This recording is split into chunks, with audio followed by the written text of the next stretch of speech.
Welcome back to the Creative Writing course. This is our fourth lesson. So what have we learned so far? Well, I've taught you how to have an idea for a story. I've taught you how to construct a basic plot and then to think about how you can add more detail, like you expand an event and then you add more tiny events into it to build up that particular plot.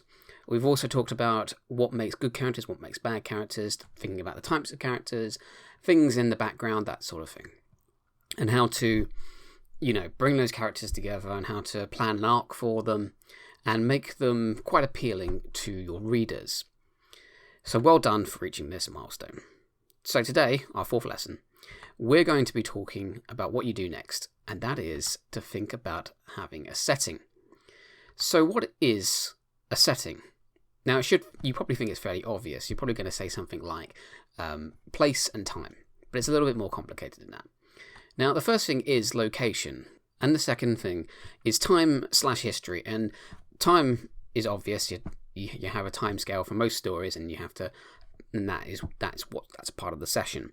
But history is more. I think if you're setting it in contemporary sort of times, you have to think about the history of the past that leads into it. You have to think of are we talking about BC, AD, that kind of thing. And we're also talking about the history of that period. And if you're doing this in a fictional universe, you do have to think about the history of your fictional universe as well. So that's the classics two parts of setting that we all think about: location and time and place. But there is a third, and that is culture. And in a sense, this is what is normally, think of it as what is normally going on where your story is set, almost independent of your storytelling. So whatever location and whatever time you set your story, there's always a sort of culture that's going on. So think of things about language, think of things about dress sense, think about things such as architecture, the way people talk, the way characters should talk, and so on and so forth. And we'll get into this a bit more now. So first off, let's break apart location. So location does equal geography. So when you're trying to think of a setting for your story, it's probably best to have in your mind before you start writing. Although if you've started writing, absolutely no problem. You can always go back and edit and fill these gaps in. You should have a sort of basic understanding of the geography of your plot. And you can think of this like a map. This is a map from the Lord of the Rings series. So this is something Tolkien drew. And it's a map of Middle-earth. And by having this map in his head before even writing the series, or even building it as he went, he understood where the Fellowship of the Ring was travelling, where all the other characters were going, and in the sense that he's able to place them. He knows where they are, so he knows the distance that people have to go to get to wherever certain characters are. He's got to factor in armies that move because Lord of the Rings is a sort of the story of war. And if you know where the Shire is and you know where Mordor is, then you know the journey that Frodo had to make to get there. And that took 13 months. And having this map gave Tolkien a good idea about how to write that while placing it exactly right. And in a sense, if you're writing, say, a spy novel, and the novel takes place bouncing all around the world, then you kind of have to know something about where all those places are in the world so you can write about them effectively and you can place them in the story at the right moment, but also describe them adequately based on the geography of the world. And even if on a sort of small scale event that's happening in your story, maybe a fight scene, you have to have some idea about what's around the characters, the location, and the geography of that location. Because geography isn't just mountains and rivers and lakes and seas. The geography of a small location is still things like where the doors were, the walls, the ceilings. Maybe it's a superhero battle in the middle of New York, so where are the big buildings? It's slightly smaller geography than mountains and forests and so on, but it's still geography. And it's probably best to have in your mind what the geography is. If we think about a half-human book that we're all working on, Ryan, the farm that Ryan lives on throughout most of the stories, we had to flesh out the geography of that farm in order for it to make sense while I was writing it. And sometimes you manipulate the geography as you're writing to get the situation that you want. And that's fine too. So location equals geography. If you have that in your head before you start writing, then you kind of know where a character can go, so they don't accidentally walk through a wall or fall into a pit, and so on and so forth. This is a quote from The Hitchhiker's Guide to the Galaxy, and it's the first line, and it describes a location, the starting location for our entire story. But there's a lot actually to unpick from this one sentence. It tells us a lot about where the story starts, but it also tells us a sort of attitude of the author, and in a sense where then the narrative perspective is coming from. So far out in the uncharted backwaters of the unfashionable end of the western spiral arm of the galaxy lies a small, unregarded yellow sun. So already you're probably getting an idea of what they're talking about. So if we're talking about the Milky Way, and therefore we must be sort of talking about Earth, because Earth orbits a small yellow sun. But it's phrases like unregarded, uncharted, unfashionable, backwaters, and so on, which flesh this out and describe a setting quite nice and neatly, and sometimes, well, if you like The Hitchhiker's Guide to the Galaxy, quite hilariously. But let's just break it down a little bit more. So, as you can see from these arrows, I've indicated certain sections of this one sentence, and how it sort of it describes a setting, and informs the reader about an awful lot. So far out in the uncharted backwaters, that's actually giving us a sort of perspective here. It's not the perspective of someone on Earth, it's the perspective of the narrator, who is essentially looking at the universe almost from outside the universe, which is how he can describe it as far out. He's not starting from Earth, he's starting from somewhere else. And then you get to the word backwaters, uncharted backwaters, I should say. So uncharted, even though you kind of know that there's going to be aliens and a massive space adventure, kind of signifies that it's not very important to go there and know what's there. And by saying backwaters, we know that that's out of the way, not important, not spectacular. The author uses the term unfashionable. It's a strange way to describe a celestial body, but by saying unfashionable, we're also saying that it's an insult in of itself. But also, people don't go there because there's nothing hip and cool about this area of the galaxy that's being described, this setting that's being described. The western spiral arm of the galaxy phrase is very specific. In some ways, that allows us to understand. That's what pinpoints us first and foremost to Earth, even if you don't have a very great understanding of the structure, the architecture of the Milky Way galaxy. You kind of get what they're doing, what the author's saying here. And saying small, unregarded yellow sun is just another insulting term of itself. So this one sentence gives an impression of the setting of at least the first chapter of The Hitchhiker's Guide to the Galaxy. And it's also telling us a bit about how us, the readers, should feel about our own small planet, which feeds into the theme of The Hitchhiker's Guide to the Galaxy quite well and sets it up quite nicely. So this is an excellent example of setting up a geographical location. There's no time here. We don't know when this narrative is talking about. This could be talking about a billion years BC. Maybe it's 10,000 years in the future. Who knows? And we're also not talking about the cultural aspect of Earth, but this is just putting a geographical location and describing it nice and neatly. And this is the kind of thing you'll be doing when you get to describing your settings. So let's think about time and history. Now, you've obviously, whenever you're writing about a setting, you do have to think, so like pick any random spot on the Earth, pick London, for example, on Earth. Are you writing an historical story set in the past? Are you setting it in the future? Are you setting it now? So there's all kinds of things going on now in the past, and you can make up stuff for the future, of course. That has to be sort of written about. You have to add it to the description of your setting to flesh it out and to properly place your reader in that location. Bad sort of historical works of historical fiction get things wrong. You might have seen like a YouTube video which likes to pick apart all the historical inaccuracies of certain films. There are many.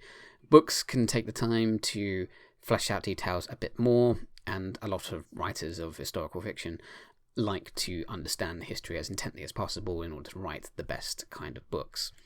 But if you get your history wrong, you put a character who wasn't born at a certain time that your novel was supposed to be set, can throw people out of the story, and confuse the reader, or you introduce the wrong kind of armor or weapon, and again that throws the reader out if they know differently. And you also, if you're writing something from historical fiction, you also don't want to teach someone the wrong type of history. People watch fictional history and think that what they're seeing is the historical truth, but you don't want to get it wrong, otherwise people get the wrong impression about history, which is somewhat dangerous. But this also applies to your fictional works. So let's think about these sorts of historical events. You've got like a Tudor painting, you've got a battle from World War II or an aircraft carrier sinking, and you've got even your old cave painting art. If you're describing a book in any one of these settings, then you have to take into account what people are wearing, you have to think about what technology they have access to, you have to think about what is going on that might interrupt your story. If you're going to set some sort of fantasy, for example, on Pearl Harbor in 1941, then it's completely fine for you to do that. You can almost write anything about anywhere. But if you're going to write it in that time period, your fantasy novel is going to be interrupted by the attack on Pearl Harbor at some point, presumably. And you just have to know the history and time and what's going on, so that you can properly get all the features of the setting correct, such as like the technology, the knowledge that's possessed by people at that time. You can't give them. Oh well, it depends really. There's a genre of fictional writing called steampunk, where essentially people have like Victorian-esque technology at different parts of history. In some cases, you can get away with it because people think it's a relatively simple technology to reproduce at any point in history. It's not, but you in a sense have to give people the knowledge that they had. Like, you can't give them technology, you can't give them like knowledge about evolution, for example, in a story set in the 16th century, because that's not when that knowledge was available. So you can't, with that kind of knowledge, you can't almost criticize a religion in the 16th century using scientific terminology, because scientific terminology hadn't advanced enough to dispute it. If that was an event that was happening in your story, for example, you obviously have to think about events, the way people talk. And I don't mean evolution here as in the sense of evolution, but just think how things have progressed up until that point. And you have to weave it correctly into wherever your book is set, whatever point in history it is set. And sometimes the history doesn't have anything to do with your story. You don't care that you're writing. You don't care about Pearl Harbor when you write your fantasy novel on Pearl Harbor in the Hawaiian Islands at the time of the Japanese attack on Pearl Harbor. It's just, you just have to know it's happening so that you're not avoiding it, or it's not something the reader is questioning and throws them out of the book. Because in a sense, the best kind of books are the ones that are well researched and are as accurate as it is really possible to be. In like Half Human, our book is not like accurate scientifically, but we are trying to be as accurate as we can given current knowledge of science. So getting the setting correct in terms of time and in terms of the history of that place is vitally important. And like I said, it does apply to fictional universes as well. In Star Wars, in this case, but say Star Trek, you've obviously got the past in the prequels and the present, I will say, at the time of the original trilogy. And it's important to know the history of your own fictional universe. And if you get it wrong, then there's what's called, well, it's not just a mistake, it's a contradiction between two events that again takes the reader out of it. This happens a couple of times in Star Wars in the past, where a character says something that doesn't make sense later on. For example, several times in the prequels, Anakin loses his lightsaber and doesn't seem to care much for it. He keeps getting destroyed, he keeps getting replacements, and yet in A New Hope, Anakin's lightsaber is highly valued by Obi-Wan Kenobi, and he hands it off to Luke as if it's a relic from a bygone time that means something, like it's the equivalent of Excalibur or something. But there's a sort of contradiction there to the way Anakin used to treat his lightsaber, and then how it's considered important in the future. And the same and it's for the next trilogy when it's Rey and Finn and Poe, the lightsaber returns, but again it doesn't seem all that important, and there's all sorts of historical problems of the way it's reintroduced and so on. And you obviously want to avoid that. So it's best to know the history of your own fictional universe. And it's probably a good idea to think about, like this one, for example, with Fantastic Beasts and how to find them in Harry Potter, that what you're introducing in the past isn't going to create a plot hole going forward for future books, especially when you're writing your prequels way after the original series that it was based on. And you've also got to think of the scope and scale of this universe. The Warhammer 40k universe, while it takes place about 40,000 years into the future from now, the timeline stretches from 60 million years ago, when there was a massive war between some of the most powerful aliens in existence, way before humans even thought about getting like crawling out of the ocean. And then this is affecting the universe in the present too. So have an idea of the history that's going on around what the characters are doing, what the plot is, what's happening in the plot, so that your setting is much more accurate and makes sense. Finally, we get to the third one that perhaps wasn't in your head when I talked about what is a setting. And what do I mean by culture? Now, in a sense, when you set a book in a well-known location, or even your own fictional locations, there's always something going on in the background which isn't important to the story, but it fleshes out what's going on there. Now, describing the location, the geography of a place, isn't the same thing as the culture. I think they're separate enough to be a third thing that helps you understand what a setting is in your book. In a sense, think about this. This is a picture from... Actually, can you guess? I'll give you a few seconds. Hopefully you've noticed that it's a street in Paris, in France, or at least in France. Now, in a way, you could set a spy novel here where two spies sit down at a table in front of that restaurant, talk about something. The restaurant then explodes, one survives, and they have to go running off as assassins dart out of the nearby restaurant to try and capture or kill them or get the information in their head. Now, everything I've just described is the plot, and I guess it's a bit of characterization as well. But the setting is kind of what you would describe as the spy first sits down. They've got to hear the French language around them. They've got to think about how any sort of cultural things that the French people around them are doing, the way they're talking, what they're talking about. You've also got to make note of the street names, the architecture even of Paris, which does have a sort of unique flair in some places. You've got to think about the French food.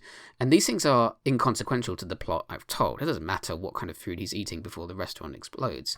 It doesn't matter that people around him are speaking French. Like, these things aren't going to stop the explosion or help him deal with the assassins. But they are fleshing out the world, and they're fleshing out the setting. And these cultural things are just happening in the background. Take this next picture. Where are we? If you instantly said China, you're wrong. Take a closer look. It's actually Chinatown in London. And again, you have to think about the cultural setting this is. You'd have a mix of sort of Chinese architecture, restaurants, speech, cultural behaviours, cultural norms. But then you also got it sandwiched in the middle of a Western city with Western architecture all around and Western signposts. And then a multicultural mix as well, given the multicultural nature of London. And again, in a sense, no matter what story you're writing, you still have to include these cultural elements, their background. They're part of the setting, but in a way they're not dictating the plot as much as just your plot points that you've already got in your head, A to B to C to D, and so on and so forth. In some ways it doesn't, unless the bad guy is some sort of person who's based in Chinatown, then the cultural aspects do play a role in formulating his characterization. But in a way, if you don't tell people the cultural aspects of a location, what's going to be going on there normally, then it doesn't feel rich enough. It doesn't feel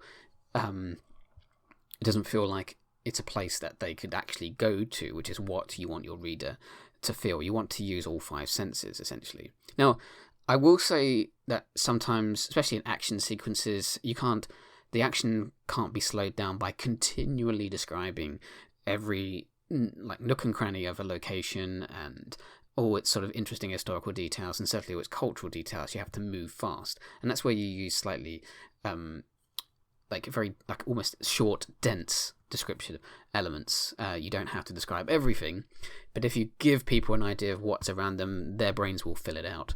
So if we move on to the next picture, we'll get an idea of this. So this is a scene from Lord of the Rings. It gets described a couple of times in the book, but later on the book moves around this place called the Shire in Lord of the Rings. But from the description of this scene, you get the sense of a quaint village, a small population that knows each other very well. There's a sort of rustic nature to it. It's very happy. There's not much technology. There's no sense of real government in the Shire. It's just people getting on. It's really peaceful. That's the nature of hobbits, the creatures that Lord Tolkien describes. But in a way, by getting some of this down in just a few chapters, the reader's mind fills in other gaps here and there without Tolkien needing to just continually describe the location in great detail. He can move it to a discussion next to into a tent, by a lake, outside outside the Burrow, which is Frodo's and Bilbo's house, and generally the reader's own mind just fills in the gaps because they get a sense of the kind of culture that's here, and you don't have to keep describing that culture in the next location, geographical location that is, because they know what to expect and they continue thinking that way as well. And this kind of goes on for the rest of Lord of the Rings. At Rivendell, and then in Moria, and then Rohan, and then Gondor. Tolkien's always describing those locations, geographical locations, the time, the history of the Lord of the Rings universe so far, and the culture that's there. But in some ways, the reader is getting a sense of where technology is at. There's an understanding of what the magic of Lord of the Rings, how it manifests in the universe. There's an understanding of art, like what kind of like armor and the military capabilities of all the characters will be, and it progresses through the story based on really good descriptions at the beginning that you don't need to keep repeating because your audience knows what to expect, and they build the world going forward. Like in Half Human, for example, Ryan visits a city, and we loosely describe it as he describes it as futuristic. He's comparing it to movies. It's what he expects. And in a way, we don't need the city to look, we don't need to describe it yet with a particular sort of geography, but by just dropping various words and descriptive elements, the reader sort of conjures in their mind an idea of what a futuristic alien city would be without us needing to go into that detail, especially when that detail slows down action and plot. So, setting is where, when, and what in the story. Where it happens, that is where the plot is happening, what the characters are doing. Where the characters are doing it, and so forth.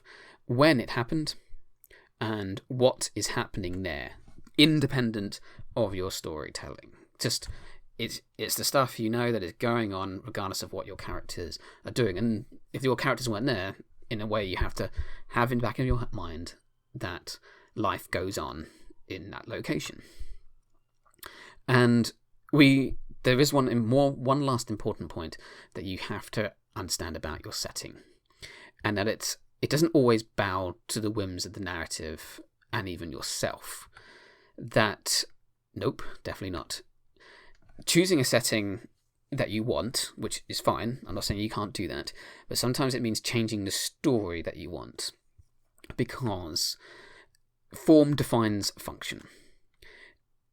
And if you're right, let's say you're writing an action sequence and you realize that I can't have the character do that because the item or the thing that he uses, or the wall he gets thrown through, or the explosion that I have to have happened doesn't work within the confines of the where, when, and what that you've already described, which means you then have to change your setting, or you have to change the story around it. And that means it's kind of like think of it like this. It's like when if you went back in time and you changed one thing and you come back to the future, sorry, the present I should say, and everything has changed, because it's like stepping on a butterfly. It's that paradox of like, if you go back in time and change one thing, everything changes. And if you have a setting in your head and you're writing a scene in it and you realize you want to do a certain plot point, but the scene doesn't allow it, the setting doesn't allow it, sorry, then you have to either change the setting or your narrative. You have to break one. It's very unlikely you'd be able to make both work for you unless there's a magic or technological solution to that. And that then has a ripple effect through the rest of your story, because if you change the setting, how the setting looks and feels to accommodate your plot point, that's going to come back and bite you later on. One example of this is Ryan from Half Human, where he can run really fast, and that means I have to be very conscious as I write it, and you have to be conscious as you're editing it and making up suggestions and introducing new characters yourself about, if he can run very fast, we've got to get the distances between places down so that it makes sense that he can run. If we want, in a sense, we need him to run for a while, that means we have to increase the distance between those two locations. But by doing that, does that mean that the action sequence is kind of stunted? If running a certain distance takes an hour, then in an action sequence it can't take 10 minutes if we needed him to go from one place to the other. And if we set a time limit, then we're kind of stuck in wherever Ryan has to go. If the distance between them doesn't make sense, then it hurts other plot points in the future, because there's now not enough time limit to squeeze them in. Going back to our Lord of the Rings example, the total distance to walk from the Shire all the way to Mount Doom was about a year. And that means that other locations that, say, Aragorn and Legolas and Gimli travel to can't be, for the sake of the plot, can't be shortened, if we already know that the distance between those two things is actually quite large and takes a long time. It's like in the final battle in Lord of the Rings, spoiler alert again, where one army has to go from one place on the map to another in about 6 days, but that would possibly take far longer. So the limits of your setting dictate the limits of your storytelling, but you can alter them to correct those limits if you need to extend them, but then you have to take into account how this affects your story later on, the ripple effect, the stepping on a butterfly, that kind of thing. So that's the end of this session on setting. Just remember the where, when, and what, and you'll be able to craft a very believable setting that your readers will, in a sense, want to inhabit. Sometimes you're going to be describing a location and a time and a what that your reader's going to sort of not want to return to. Not because you didn't describe it well, but just because it's not as interesting to them. But other times you're going to describe a setting that they want to return to over and over again. In some ways, Hogwarts is a setting that people want to return to. In some ways, one of the unique selling points of Harry Potter is this location that was very fleshed out, that people kind of want to imagine themselves in, and they want to hear more about the story going on there. In a way, like Alex Rider series describes a long chain of different settings as Alex Rider bounces around the world. I don't think you ever want to go back to them, because they're not places where Alex hangs around, but they do. You need them to be as well described as Anthony Horowitz does in order to feel a part of the thrilling nature of Alex Rider's attempts to stop bad guys in their various sort of Bondian schemes. In Half Human, one of the things we have to get right is maybe to make sure that people want to return to his farm, the farm where it's in a sense the base of operations for Ryan going forward on all the sort of adventures he'll have. It's kind of like our Hogwarts, so perhaps it needs fleshing out a bit more in the second book. So we have the time to do that now. Like in the first book, it's about introductions, but going forward, we make it more homely, we make it more cozy, and we want people to return to it. And we kind of want people to imagine themselves on it too, to enjoy the farming, the Ontarian farming sort of culture that's there. And the more we do that, the more people will want to return to the story because they want to return to certain settings. So thanks for listening. Don't forget, if you've not heard, because they're all audio, the other lessons, please go look for them on Firefly. And thanks for listening. Feel free to corner Mr. Drury, that's me, in the library and ask him any questions you have about creative writing. I'm always happy to help. And I'm very pleased to hear that some of you are already crafting your own stories. I can't wait to hear more about them. So, yeah. Have a good morning, afternoon, or evening whenever you're listening to this. Bye.